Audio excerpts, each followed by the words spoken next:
Command দুটো দেখব, তাহলে হোল এবং থ্রেড।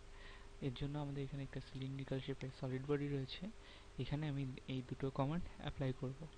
এর জন্য আমাদের প্রথমে যে কাজটা করতে হবে, এই কমান্ডটি সিলেক্ট করে আমাদের কোথায়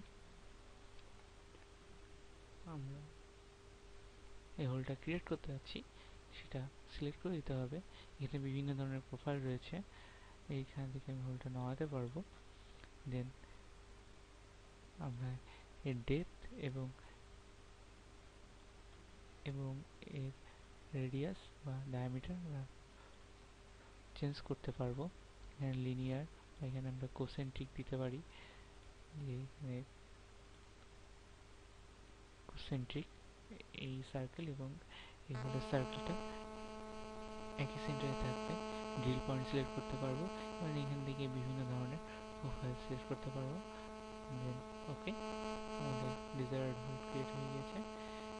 এরপরে আমরা যেটা দেখব যে কিভাবে থ্রেড অ্যাপ্লাই করতে হয়। এই জন্য জাস্ট আমরা যেই ফেসের থ্রেডটা অ্যাপ্লাই করতে চাই সেই ফেসটাকে আমরা সিলেক্ট করব।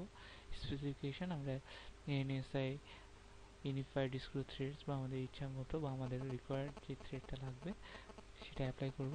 Then apply. আমরা শুধুমাত্র এই ইনার ফেসে যে থ্রেড অ্যাপ্লাই করতে পারবো তা না, আমরা আউটার ফেসে এই থ্রেড অ্যাপ্লাই করতে পারবো এবং আমাদের স্পেসিফিকেশন অনুযায়ী। ওকে, দেখা যাচ্ছে আমাদের কমান্ডটা কমপ্লিট হয়ে গেল।